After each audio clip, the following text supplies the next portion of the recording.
قیامت کا دن ہوگا، نفسا نفسی کا عالم ہوگا، ہر بندہ ہائے ہائے کی پکار پکار رہا ہوگا،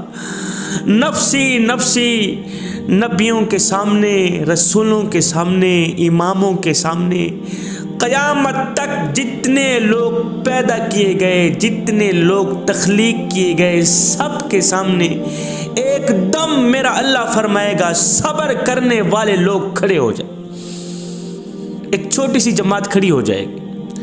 اللہ تعالیٰ کا فرمان سن کر کہ صبر کرنے والے لوگ کھڑے ہو جائیں، ایک چھوٹی سی جماعت کھڑی ہو جائے گی۔ سنو، اس وقت اللہ تعالیٰ جاہو جلال میں ہوگا،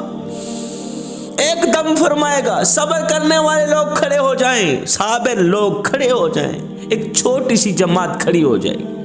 جب کھڑی ہو جائے گی میرا اللہ تعالیٰ ان سے پوچھے گا تم ہو صبر کرنے والے؟ جی مالک ہم ہیں صبر کرنے والے۔ حالانکہ میرا اللہ جانتا بھی ہے یہی ہیں صبر کرنے والے لوگ، لیکن اللہ تعالیٰ ان کو خوش کرنے کے لیے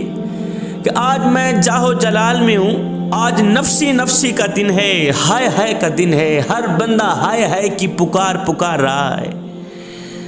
ان کو خوش کرنے کے لیے میرا اللہ تعالیٰ انہی سے پوچھے گا اچھا تم ہو صبر کرنے والے لوگ؟ جی مالک ہم ہیں صبر کرنے۔ اچھا تم لوگوں نے کس طرح کا صبر کیا؟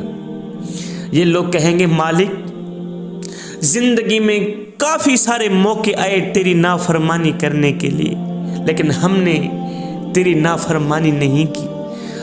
مالک دنیا میں زندگی میں تیرے حکموں پر چلنا بڑا ہی مشکل کام تھا، تیرے حکموں پر جم کر چلنا بڑا ہی مشکل ترین کام تھا، لیکن ہم نے تیرے حکموں کو نہیں توڑا، تیرے احکامات کی پیروی کرتے رہے، اس لیے کہ اگر ہم مالک کے حکم کو توڑ ڈالیں تو قیامت کے دن مالک کو کیا منہ دکھائیں گے؟ مالک زندگی میں طرح طرح کی پریشانیاں آئیں،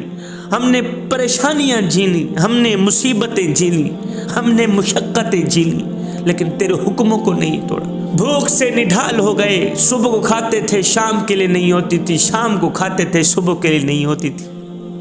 بھوک سے نڈھال ہو گئے تھے، بھوک سے کمزور ہو گئے تھے، لیکن کسی کا حق نہیں مارا، کسی کا حق نہیں کھایا، بھوک سے نڈھال ہو کر بھی، کمزور ترین ہو کر بھی مالک ہم نے تیری نماز نہیں چھوڑی، تجھے سجدہ کرنا نہیں چھوڑا، اپنے آپ کو بچایا، تیرے حکموں پر جم کر چلتے رہے۔ مالک کوئی بیماری آتی تھی تو شکر پڑا کرتے تھے، کوئی تکلیف آتی تھی تو شکر پڑا کرتے تھے، مالک کوئی پریشانی آتی تھی تو شکر پڑا کرتے تھے۔ مالک ہم نے کسی بھی حال میں شکر کا دامن نہیں چھوڑا، صبر کا دامن نہیں چھوڑا، دنیا میں تیرے ہو کر رہے، کبھی جھوٹ نہیں بولا، کبھی غیبت نہیں کی، کبھی کسی کا حق نہیں کھایا، کسی کا حق نہیں مارا، بھوک سے نڈھال ہو گئے، نماز نہیں چھوڑی، تجھے سجدہ کرنا نہیں چھوڑا۔ بس مالک ہم نے اس طرح کا صبر کیا ہے، میرا مالک خوش ہو جائے گا، میرا مالک فرمائے گا لوگوں، اس چھوٹی سی جماعت کو کہے گا یہ سامنے دیکھ رہے ہو جنت کا دروازہ، جنت کا دروازہ کھلا ہے، چلو چلو جنت میں چلے جاؤ، جلدی جاؤ جنت میں چلے جاؤ۔ نفسا نفسی کا عالم ہوگا، ہائے ہائے کی پکار چاروں طرف پکار رہی ہوں گی، یہ چھوٹی سی جماعت اٹھے گی، دوڑ پڑے گی جنت کی طرف، دوڑتی چلی جائے گی،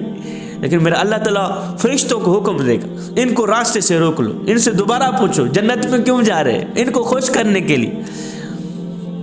لوگوں کو ان کا مقام دکھانے کے لیے، ان کے اکرام کے لیے، یہ جنت کے قریب ہی ہوں گے،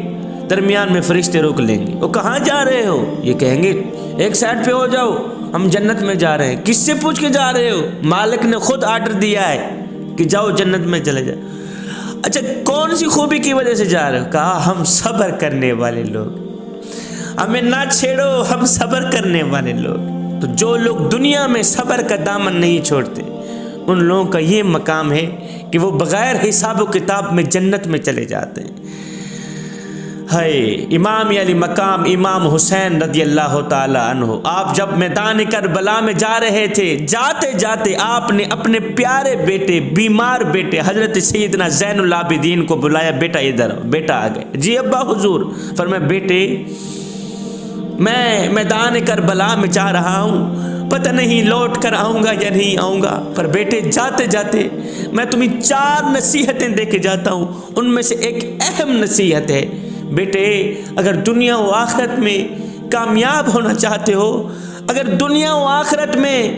عزت چاہتے ہو، دنیا و آخرت میں مقام چاہتے ہو، اگر تم چاہتے ہو کہ قیامت کے دن تم بغیر حساب و کتاب میں جنت میں چلے جاؤ، تو میری ان 4 نصیحتوں کا دامن کبھی نہ چھوڑنا۔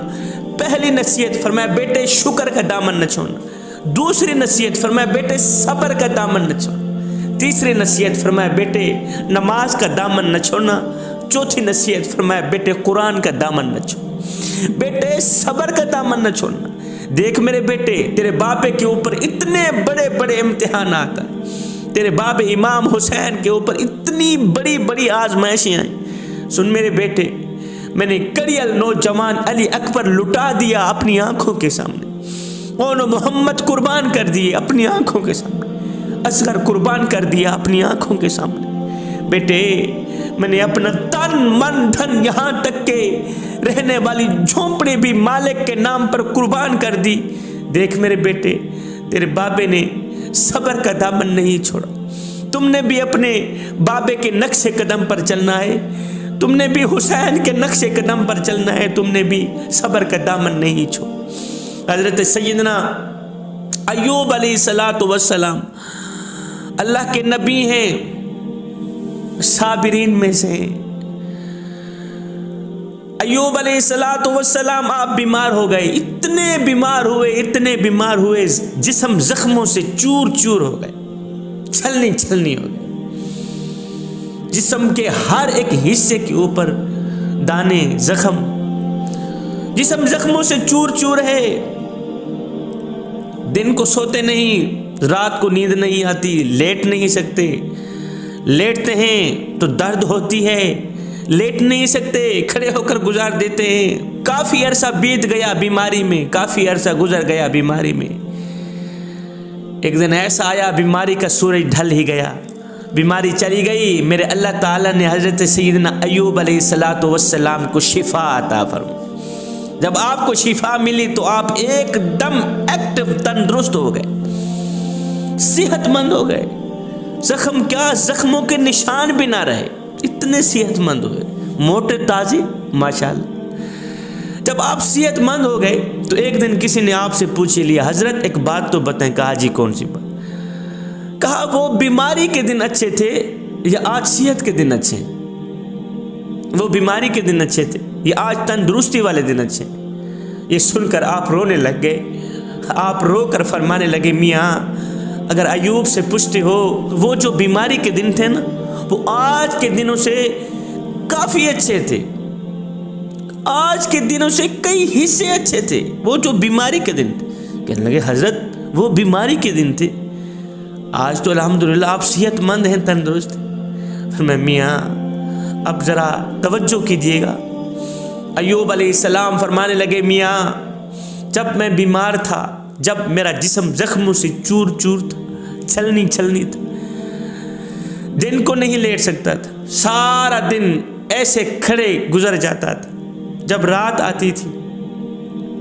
رات کو لیٹ نہیں سکتا تھا، لیٹا تو جسم درد کرتا، زخم درد کرتے، لیٹ نہیں سکتا تھا، ساری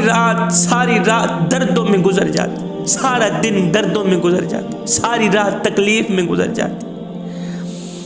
لیکن میں نے صبر کا دامن نہیں چھوڑا، شکر کا دامن نہیں چھوڑا۔ مالک تو جس حال پہ راضی ہے تیرا ایوب بھی اسی حال پہ راضی ہے، جے سونا میرے دکھ وچ راضی تے میں سکھ نو چولہے ڈھاواں۔ ساری رات ایسے ہی کھڑا رہتا تھا، جب رات کا دوسرا پہر آتا تھا، جب تہجد کا وقت آتا تھا تو دردوں کی وجہ سے، تکلیفوں کی وجہ سے ادھر سے میرے دل سے ایک آہ نکلتی تھی، درد کی وجہ سے جب ادھر سے آہ نکلتی تھی ادھر سے میرا مالک کہتا تھا ایوب بتا تیرا کیا حال ہے.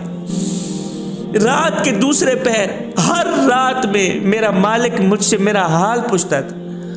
تو جب وہ کہتا تھا نا ایوب بتا تیرا کیا حال ہے, جب میں یہ آواز سنتا تھا میرے ایوب بتا تیرا کیا حال ہے,